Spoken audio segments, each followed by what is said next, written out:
안녕하세요. KBC 스타플러스의 김지형입니다. KBC 광주방송이 내년으로 다가온 지방자치 20년을 돌아보기 위해 지방자치 20년 KBC 대기획을 마련했습니다. 이번 주는 박준영 전남도지사와 박만채 도교육감에 대한 여론조사 결과와 지난 임기 동안 현안에 대해 도민들은 어떻게 생각하는지 알아봤습니다. 먼저 내리 3선에 성공하며 11년 동안 전남도정을 이끌어온 박준영 지사에 대한 도민들의 의견부터 살펴보겠습니다. 이형길 기자가 전해드립니다.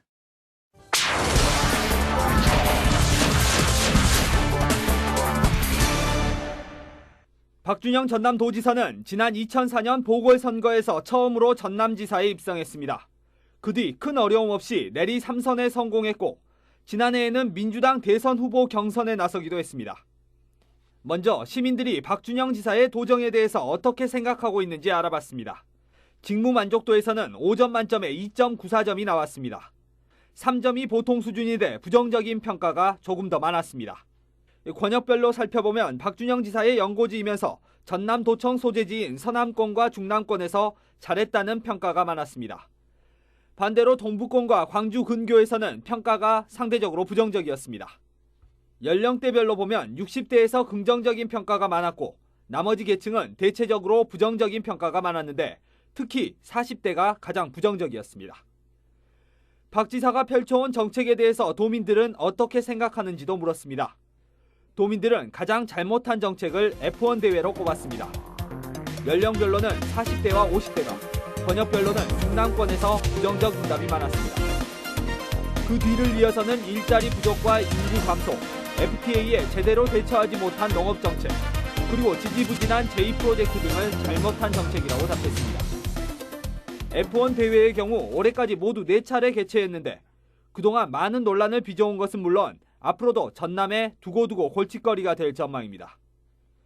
경주장 건설에만 4천억 원 이상의 천문학적인 비용이 들었고 올해까지 누적 적자만 1,900억 원에 이릅니다. 내년 개최는 개최권료 협상 결렬로 결국 무산되면서 국제 신뢰도까지 한순간에 무너졌습니다. 전부 외국 사람들이 와서 슝슝 달린 거 그걸 보려고 그 많은 돈을 투자하고 해년마다 뭐 표를 팔라고 강매하고 그건 안 되지 않습니까? F1 대회 등으로 전라남도와 전남개발공사의 부채는 1조 4천억 원으로 불어나 열악한 재정을 더욱 압박하고 있습니다. 서남해안 관광 레저도시 개발사업, 이른바 제2프로젝트는 10년 만에 착공했지만 1조 원 이상의 민자를 어떻게 조달할 수 있을지 의문이고 사업이 비슷한 새만금과의 경쟁 등 넘어야 할 산이 많습니다. 전남도의 현안을 앞으로 어떻게 풀어나가야 할지에 대해서도 물었습니다. 가장 뜨거운 감자였던 F1 대회 개최 여부에 대해 응답자 가운데 44.1%는 적자 보전 대책 등을 도민들에게 물어서 개최 여부를 결정해야 한다고 답했습니다. 개최하지 말아야 한다가 32.6%로 10명 중 8명 가까이가 다시 개최하는데 부정적이었습니다. 반면 예정대로 개최하자는 의견은 14%에 그쳤습니다. 권역별로 답변은 조금 갈렸습니다. 동부권에서는 개최하지 말아야 한다는 의견이 많았고 예정대로 개최하자는 의견은 F1 경주장이 있는 서남권에서 더 많이 나왔습니다. 도민들에게 가장 잘한 정책에 대해서도 물었습니다.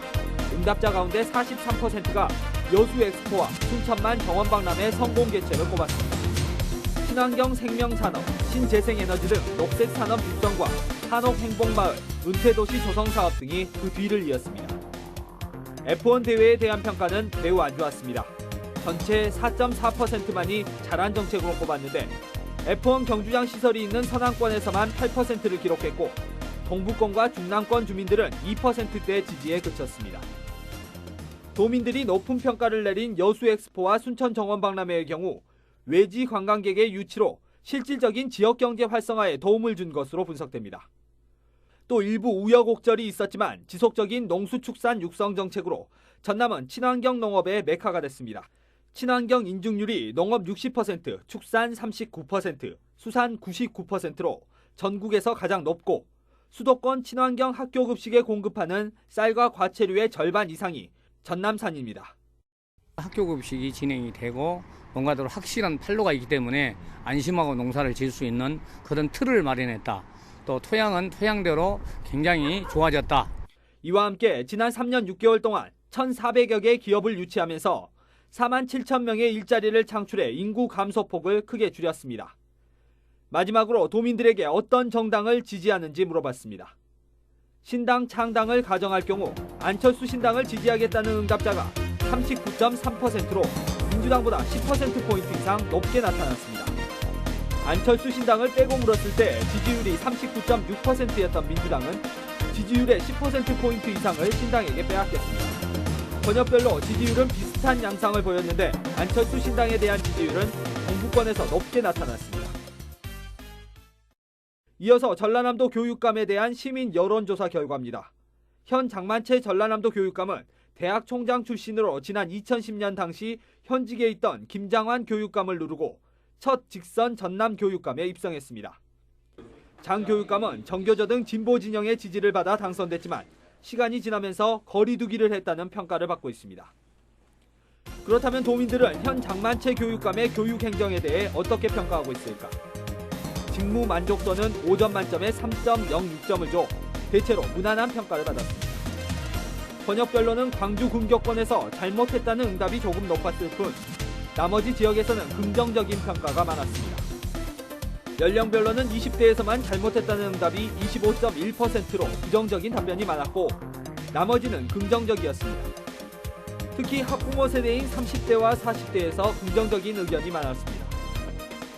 내년 선거에 장교육감이 다시 출마할 경우 지지할 것인지에 대해서도 물었습니다. 다른 사람을 지지하겠다는 응답이 43.7%에 달해 지지하겠다 29%보다 15%포인트 가까이 더 많았습니다. 제 지지도 지수도 0.66에 그쳐 재선 가도가 쉽지 않을 전망입니다. 지역별로 살펴보면 장 교육감의 고향인 서남권에서 지지율이 상대적으로 높았고 광주 근교는 낮았습니다. 하지만 학부모이면서 여론 주도층인 3, 4, 50대의 지지도 지수는 높았습니다.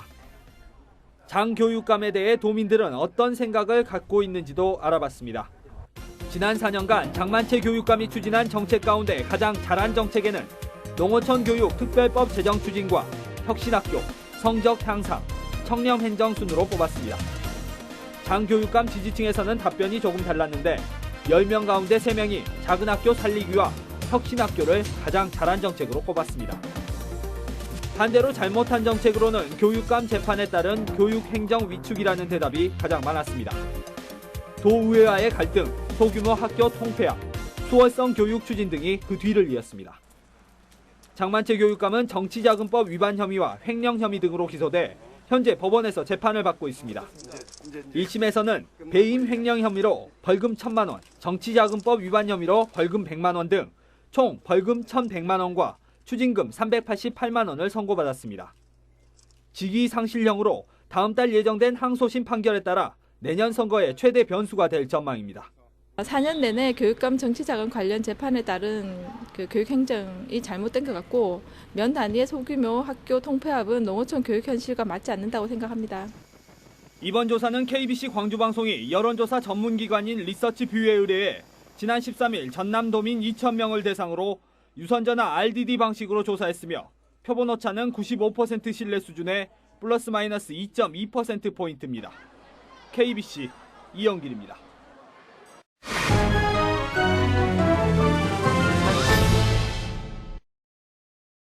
정탄절이 얼마 남지 않았습니다. 이맘때면 거리에서 구세군 자선 냄비를 볼 수 있는데요. 올해는 목표액에 많이 모자란 상황이라고 합니다. 교통카드 등 디지털 자선 냄비를 이용해 기부하는 방법도 있다고 하니까요. 오는 24일까지 이어지는 구세군 모금 활동에 작은 정성이지만 어려운 이웃들에게 마음을 전해보는 건 어떨까요? 이번 주 인물 포커스에서는 어려운 처지에도 이웃을 생각하는 사람들을 보며 감동을 받는다는 광주 구세군 남정수 담임사관을 만나봤습니다.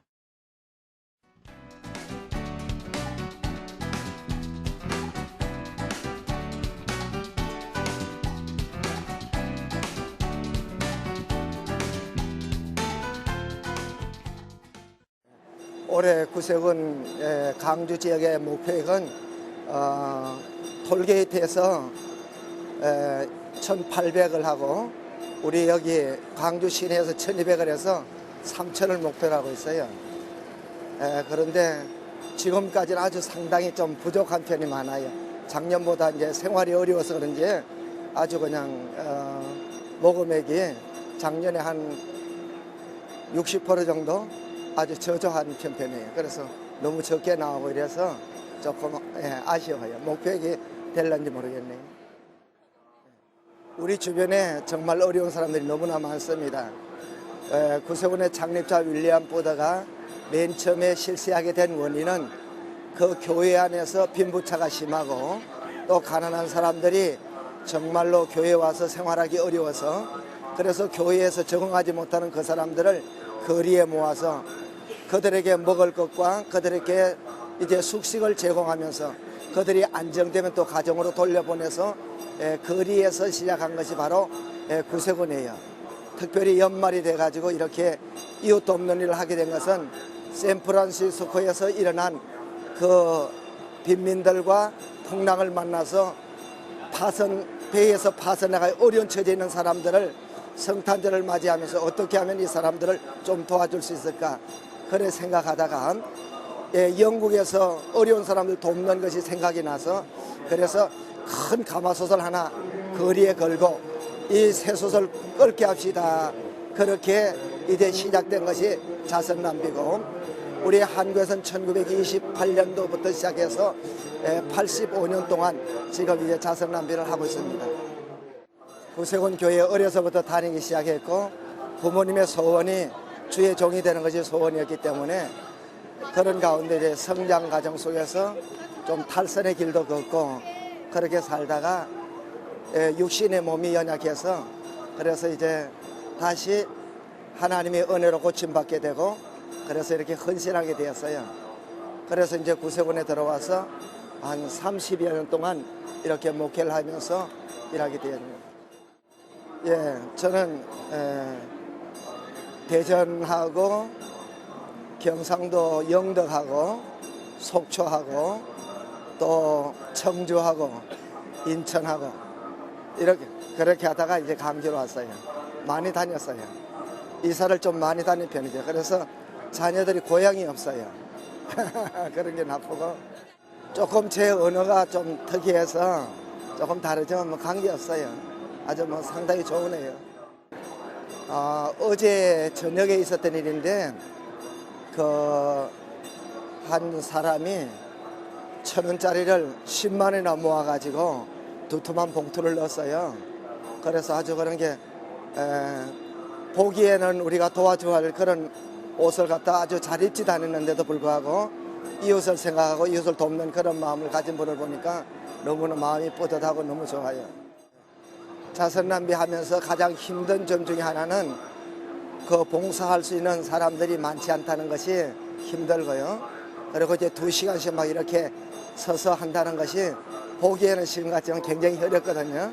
그래서 이제 제가 인천에 있을 때하고 속초 있을 때는 주위의 목사님들이라든가 교인들의 많은 협조가 있어서 참 쉽게 잘 했어요.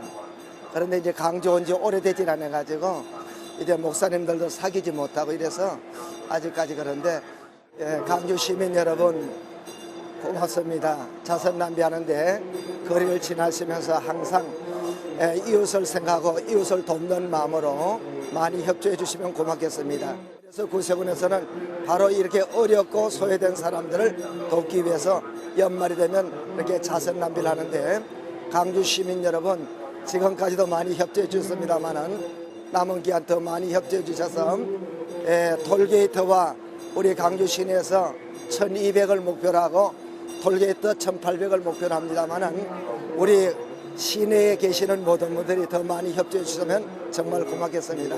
감사합니다.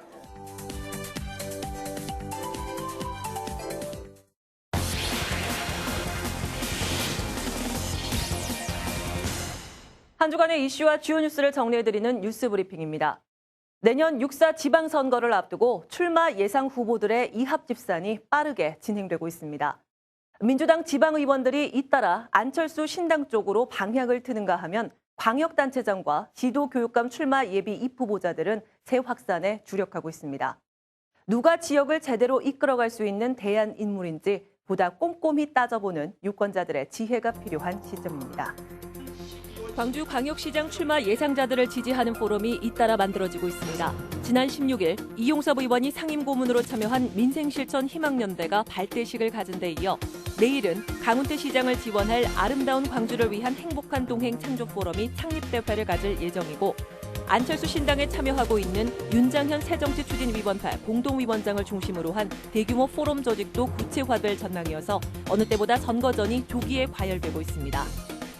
전국시도 교육청에 대한 민원 서비스 평가 결과 광주시 교육청이 최하위로 나타났습니다.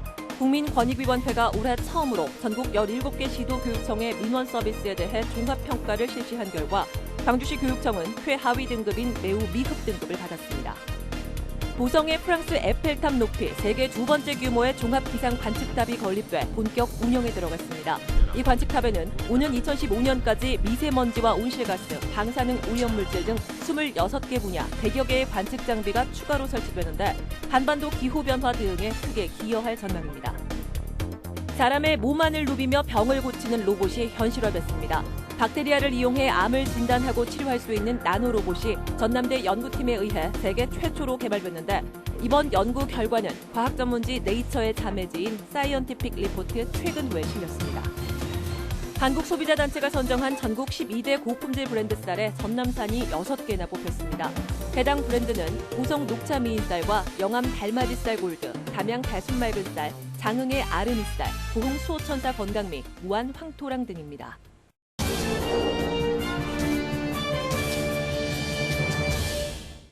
우리 지역 축제들이 가치를 인정받고 있는데요. 문체부가 광주 충장축제를 비롯해 전남 6개 축제를 2014년 문화관광축제로 선정했고 한국관광공사는 어제 개막한 여수 빈놀이야를 가볼 만한 한겨울 축제로 선정하기도 했습니다. 이 밖에도 이번 주말 보성 차밭 빛축제, 신안 애기 동백꽃 축제와 오늘 개막하는 청소년 상상 페스티벌도 즐길 수 있는데요. 풍성한 행사가 많은 주말이라 춥지만은 않을 것 같습니다. KBC 스타플러스 오늘은 여기까지입니다. 저는 다음 이 시간에 찾아뵙겠습니다.